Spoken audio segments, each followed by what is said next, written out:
2024 IPL auction తర్వాత చాలామంది fans అయితే ఈ ఇయర్ కూడా ఆర్సీబీ కప్పు కొట్టేది లేదు. ఎందుకంటే వాళ్ళు ఆక్షన్లో మంచి ప్లేయర్స్ ఎవరు కొనలేదు, కొన్న ప్లేయర్స్ కూడా సూపర్ ప్లేయర్స్ అయితే కాదు. సో ఆర్సీబీ టీం యొక్క బౌలింగ్ అయితే ఈ ఇయర్ ఐపీఎల్కి సంబంధించి చాలా దారుణంగా ఉందని చెప్పి పిచ్చ కామెంట్ చేసి సోషల్ మీడియాలో పిచ్చగా ట్రోల్స్ అయితే చేస్తున్నారు. సో ఈరోజు మన ఈ వీడియోలో ఆర్సీబీ టీం యొక్క బౌలింగ్ అంత దారుణంగా ఉందా, అసలు ఎలా ఉంది అని ప్లేయర్ వైజ్గా ఫుల్ డీటెయిల్స్ అయితే ఈరోజు మన ఈ వీడియోలో చూసేద్దాం. వీడియో మొత్తం చూశాక ఆర్సీబీ బౌలింగ్కి సంబంధించి మీకు క్లారిటీ అయితే వస్తుంది. ఇంకా ఈ వీడియో చూసే వాళ్ళు ఆర్సీబీ ఫ్యాన్స్ ఎవరైనా ఉంటే గట్టిగా వీడియోకి లైక్ చేసి కామెంట్ అయితే చేసేయండి. కామెంట్ చేసినా చేయకపోయినా వీడియోకి మాత్రం లైక్ కొట్టేయండి. ఇంకా మనం వీడియోలోకి వచ్చేస్తే ముందుగా ఆర్సీబీ టీం ఆక్షన్లో కొన్నటువంటి బౌలర్స్ చూసుకుంటే Tom Curran, Yash Dayal, Alzarri Joseph, ఇంకా లూకీ ఫర్గసన్, వీళ్ళు నలుగురే కాకుండా ఇంకా ఆర్సీబీ టీంలో Mohammed Siraj, Reece Topley, Vyshak Vijay Kumar, Akash Deep and Karan Sharma, ఇంకా ఇమాన్ శర్మ, వీళ్ళ 6 ప్లేయర్సే కాకుండా ఆల్రౌండర్స్గా Cameron Green, Glenn Maxwell, Will Jacks, Mayank Dagar and Manoj, మొత్తం ఆర్సీబీ టీంలో 10 మంది బౌలర్స్, 5 ఆల్రౌండర్స్ అయితే ఉండడం జరిగింది. నేను ఎవరైనా మిస్ అయి ఉంటే కింద అయితే కామెంట్ చేయండి. సో ఇంకా ఓవరాల్గా 2024 ఐపీఎల్కి సంబంధించి ఆర్సీబీ టీం యొక్క ఫుల్ బౌలింగ్ అటాక్ అయితే ఇది. ఈ 15-16 మంది ప్లేయర్సే ఈరు ఆర్సీబీ తరపున బౌలింగ్ అయితే ఇవ్వాలి. ఇప్పుడు ఇంకా వీళ్ళలో ఎవరు మంచి ప్లేయర్స్, ఎవరు మంచి ప్లేయర్స్ కాదు, ప్రజెంట్ ఎవరు బాగా ఫామ్లో ఉన్నారో, అసలు ఎవరు ఫామ్లో లేరు అని మనం చూసుకుంటే ముందుగా మనం ఆర్సీబీ టీం యొక్క బౌలింగ్ అటాక్లో ఫాస్ట్ బౌలింగ్ అటాక్, దానిలో కూడా ఫారిన్ ఫాస్ట్ బౌలర్ గురించి చూసుకుంటే వాళ్ళకి ప్లేయింగ్లలో ఒకే ఒక ఫారిన్ ఫాస్ట్ బౌలర్ని అయితే ఆడిపించుకోవడానికి ఛాన్స్ అయితే ఉంది. అది ఎలాగంటే కెప్టెన్ అయినటువంటి డూప్లెసిస్ కన్ఫర్మ్గా ప్లేయింగ్లలో ఉంటే ఇంకా మ్యాక్స్వెల్ అండ్ కెమెరాన్ గ్రీన్ అయితే పక్కనైతే పెట్టలేరు. సో వీళ్ళు ముగ్గురు ప్లేయింగ్లలో ఉంటే ఒకే ఒక ఫారిన్ ప్లేయర్ని అయితే ఆడిపించుకోవడానికి ఛాన్స్ ఉంది. కాబట్టి ఆ ఫారిన్ ప్లేయర్గా డెఫినెట్గా ఆర్సీబీ టీం అయితే రేష్ టాప్లోనే ఆడిపించుకోవడానికి ఛాన్స్ ఉంది. ఎందుకంటే ఆర్సీబీ టీంలో ఉన్నటువంటి మిగిలిన ఫారిన్ ఫాస్ట్ బౌలర్లు అందరిలో రేష్ టాప్లోనే బెస్ట్ ఆప్షన్ చెప్పాలి. అండ్ రీసెంట్ టైంలో మనోడు మాత్రం సూపర్ ఫామ్లో ఉన్నాడు. ప్రజెంట్ జరుగుతున్నటువంటి SA20లో లక్నో టీం తరపున మనోడు సూపర్గా బౌలింగ్ వేస్తున్నాడు. ఇంకా మనోడు లెఫ్ట్ హ్యాండర్ కావడం, టాల్ ఫాస్ట్ బౌలర్ కావడం వల్ల డెఫినెట్గా ఆర్సీబీ టీం ఫస్ట్ షాట్స్గా ఫారిన్ ఫాస్ట్ బౌలర్స్లో రేష్ టాప్లీనే దింపుతుంది. ఒకవేళ రేష్ టాప్లీ ఇంజరీ ప్రో కాబట్టి తనకేదైనా సీజన్ మధ్యలో ఇంజరీ అయితే అప్పుడు అల్జారీ జోసెఫ్ లైన్లోకి వస్తాడు. కానీ బట్ ఫస్ట్ చాయిస్గా మాత్రం రేష్ టాప్లీనే దింపుతారు. రేష్ టాప్లీ కూడా రీసెంట్ టైంలో అద్భుతమైన ఫామ్లో ఉన్నాడు.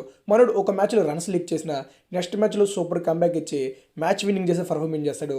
సో ఆర్సీబీ టీంకి సంబంధించి ఫారిన్ ఫాస్ట్ బౌలింగ్ అటాక్లో రేష్ టాప్లీ ఒక ప్లేయర్ అయితే ఫిక్స్. ఇంకా మనం ఇండియన్ ఫాస్ట్ బౌలర్ గురించి చూసుకుంటే మెయిన్ ఇండియన్ ఫాస్ట్ బౌలర్ అంటే ఆర్సీబీ నుండి అది మహమ్మద్ సిరాజ్ బౌలింగ్ గురించి మనం స్పెషల్గా చెప్పుకోవాల్సిన అవసరం లేదని చెప్పి నేనైతే అనుకుంటున్నా. ఎందుకంటే మనం చాలాసార్లు చూస్తూనే ఉన్నాం మహమ్మద్ సిరాజ్ సీజన్ స్టార్టింగ్లో ఫస్ట్ 7 మ్యాచ్లు మాత్రం సూపర్ బౌలింగ్ వేస్తాడు. ఆ 7 మ్యాచ్ల్లోనే 15-16 వికెట్లు అయితే తీసేస్తాడు. సీజన్ లాస్ట్కి వచ్చేసరికి కొంచెం డల్ అయితే అవుతాడు కానీ బట్ స్టార్టింగ్లో మాత్రం అద్దరు కొట్టేస్తాడు. ఇంకా నెక్స్ట్ ప్లేయర్ విషయానికి వచ్చేసరికి Vaishakh Vijay Kumar RCB team Harshal Patel release చేసిందని చెప్పి చాలామంది డిసప్పాయింట్ అయితే అయ్యారు. కానీ బట్ నాకు తెలిసి నీ డిసప్పాయింట్ అయితే అవ్వకూడదని చెప్పి చెప్తానబ్బా. ఎందుకంటే ఆర్సీబీ టీంలో హర్షల్ పటేల్ కన్నా బెటర్గా స్లోర్ రన్స్ వేసే బౌలర్ అయితే ఉన్నాడు. అతనే వైశాఖ్ విజయ్ కుమార్. తను పుట్టింది పెరిగింది బెంగళూరులో కాబట్టి సో చిన్నస్వామి స్టేడియంలో ఎలా బౌలింగ్ వేస్తే వికెట్లు పడతాయి, ఎలా బౌలింగ్ వేస్తే బ్యాట్స్మెన్లు ఇబ్బంది పడతారు అనే విషయం తనకి బాగా తెలుసు. లాస్ట్ ఇయర్ జరిగిన ఐపీఎల్లో మిడిల్ ఓవర్స్ నుంచి డెప్త్ ఓవర్స్ వరకు ఆర్సీబీ తరపున మనోడు మాత్రం ప్రతి మ్యాచ్ సూపర్గా బౌలింగ్ అయితే జరిగింది.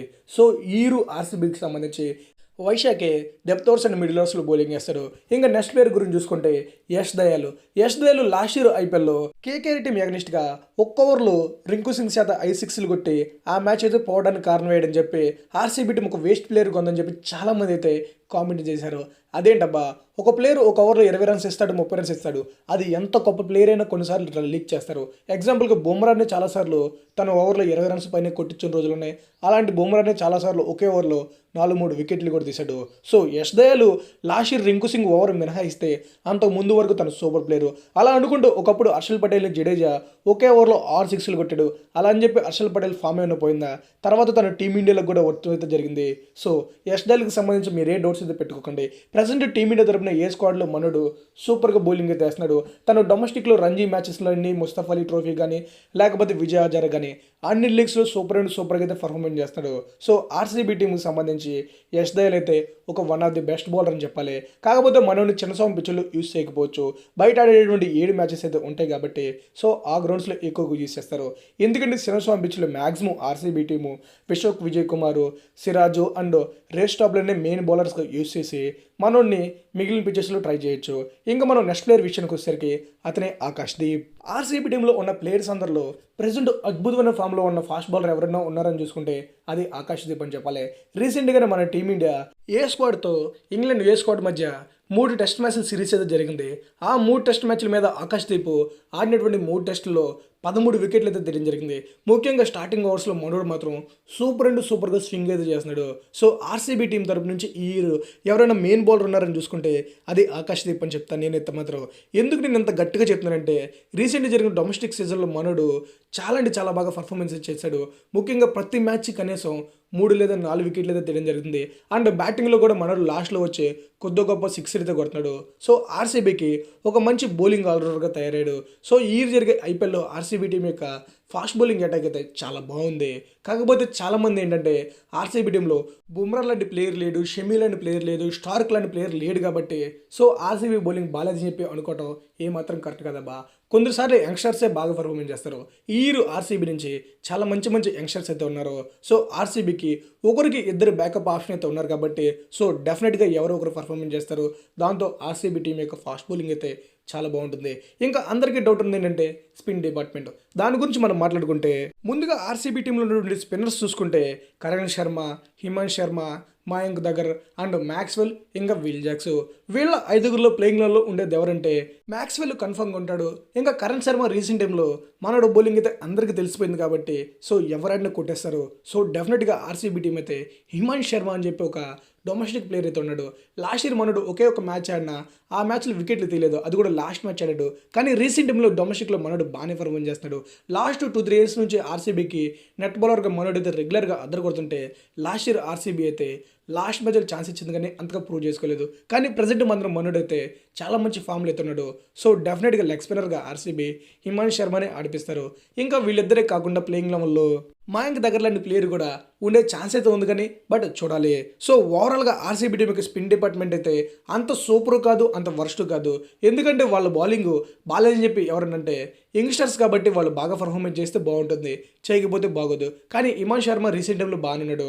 మ్యాక్స్వెల్ గురించి మనకు తెలుసు, పడిన రోజు అద్భుతంగా బౌలింగ్ వేస్తాడు, పడకపోతే 1-2 ఓవర్లు వేసి వికెట్లు అయితే తీయకపోయినా డాట్లు వేస్తాడు. సో ఆర్సీబీ టీంకి స్పిన్ డిపార్ట్మెంట్ కూడా పర్లేదు.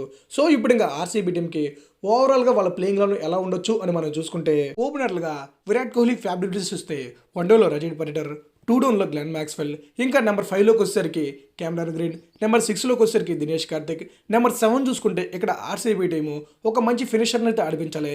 కాబట్టి వాళ్ళు అనుజ్ రావత్ లేకపోతే సౌరవ్ చౌహాన్ లాంటి ప్లేయర్స్ని అయితే ట్రై చేయొచ్చు. వీళ్ళిద్దరికి డొమెస్టిక్లో ఫినిషర్స్గా మంచి ఎక్స్పీరియన్స్ అయితే ఉంది కాబట్టి సో అనుజ్ రావత్ లేకపోతే సౌరవ్ చౌహాన్ అయితే నెంబర్ 7లో రావచ్చు. ఇంకా నెంబర్ 8 విషయానికి వచ్చేసరికి మయాంక్ దగ్గర్, నెంబర్ 9 చూసుకుంటే మహమ్మద్ సిరాజ్, నెంబర్ 10లోకి వచ్చేసరికి విశ్వక్ విజయ్ కుమార్, ఇంకా నెంబర్ 11లోకి వచ్చేసరికి అక్కడ రేస్ టాప్లే. ఇంకా ఇంపాక్ట్ ప్లేయర్ విషయానికి వచ్చేసరికి ఆర్సీబీ టీం ఇక్కడ మ్యాక్సిమం ఒక స్పిన్నర్ అయితే ట్రై చేస్తారని చెప్పి నేను అనుకుంటున్నా. ఎందుకంటే ప్లేయింగ్ లెవెల్లో అక్కడ మయాంక్ దగ్గర అండ్ మ్యాక్స్వెల్ మాత్రమే ఉన్నారు. సో వాళ్ళు ఎక్స్ట్రా స్పిన్నర్ కావాలనుకుంటే హిమాంశ్ శర్మని ట్రై చేయొచ్చు. హిమాంశ్ శర్మ ప్లేయింగ్ లెవెల్లోకి వచ్చాడంటే 3 స్పిన్నర్స్ అవుతారు, 4 ఫాస్ట్ బౌలర్స్ అవుతారు. అది ఎలాగంటే మ్యాక్స్వెల్, హిమాంశ్ శర్మ, మయాంక్ దగ్గర స్పిన్ బౌలర్స్ అంటే ఇంకా సిరాజు, రేస్ టాప్లీ, ఇంకా Vishwak Vijay Kumar and Cameron green, 4 fast bowlers and 3 spinners.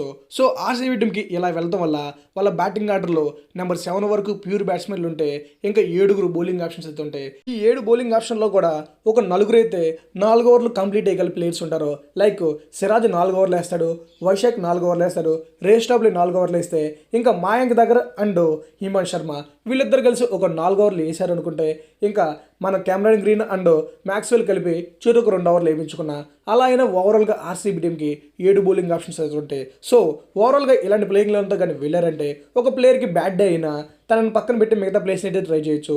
So అలా చేయడం వల్ల ఆర్సీబీ టీంకి బ్యాటింగ్ బాగుంటుంది, బౌలింగ్ బాగుంటుంది. ఓవరాల్గా ఆర్సీబీ టీం యొక్క బౌలింగ్ గురించి అయితే ఫుల్ డీటెయిల్స్ అయితే ఇవి. ఆర్సీబీ టీం బౌలింగ్ బాగాలేదు అనుకునే వాళ్ళు ఎవరైనా ఫుల్గా అయితే వీడియో చేసేసింది. ఆర్సీబీ మేనేజ్మెంట్ రాంగ్ డెసిషన్స్ అయితే తీసుకోదు. ఎందుకంటే వాళ్ళ బౌలింగ్ మీద వాళ్ళకి క్లారిటీ ఉంది కాబట్టి ఆక్షన్లో వాళ్ళు సూపర్ స్టార్స్ కోసం వెళ్లకుండా టీంకి ఎవరైతే పనికొస్తారో వాళ్ళు మాత్రమే కౌంట్ అయితే జరిగింది. సో ఆర్సీబీ టీం యొక్క బౌలింగ్ అయితే ప్రజెంట్ చాలా బాగుందని చెప్పి నేనైతే అనుకుంటున్నా. ఇప్పుడు ఇంకా ఆర్సీబీ బౌలింగ్ సంబంధించి మీరే అనుకుంటున్నారు అనేది కామెంట్ చేయండి. ఎవరైనా బాగాలేదు అనుకుంటే ఒక్కసారి ఐపీఎల్ స్టార్ట్ అయ్యే వరకు వెయిట్ చేయమని చెప్పండి. ఒక్కసారి ఐపీఎల్ కానీ స్టార్ట్ అయిందంటే అందరు నోర్లు మూసుకుపోతాయి. ఆర్సీబీ బౌలింగ్ ఎలా ఉంటుంది అనేది అప్పుడు ప్రతి ఒక్కరికి తెలిసిపోతుంది. సో ఓవరాల్గా ఆర్సీబీ బౌలింగ్ సంబంధించి ఫుల్ డీటెయిల్స్ అయితే ఇవి గైస్. ఇప్పుడు ఇంకా ఆర్సీబీకి సంబంధించి మీరు ఎలా ప్లేయింగ్లో అనుకుంటున్నారు, ఎలాంటి బౌలర్స్ వెళ్తే బెస్ట్ అని చెప్పి అనుకుంటున్నారు అనేది కింద అయితే కామెంట్ చేయండి. ఇంకా వీడియో అయితే ఇంతే గ్యాస్. వీడియో ఎవరికైనా నచ్చితే ఒక లైక్ అయితే కొట్టేసి ఐపీఎల్లో మీ ఫేవరెట్ టీమ్ ఏంటో కామెంట్ చేసేసి నెక్స్ట్ ఎలాంటి వీడియో ఎక్స్పెక్ట్ చేస్తున్నారు కూడా కామెంట్ చేసేయండి. Thanks for watching. Have a nice day.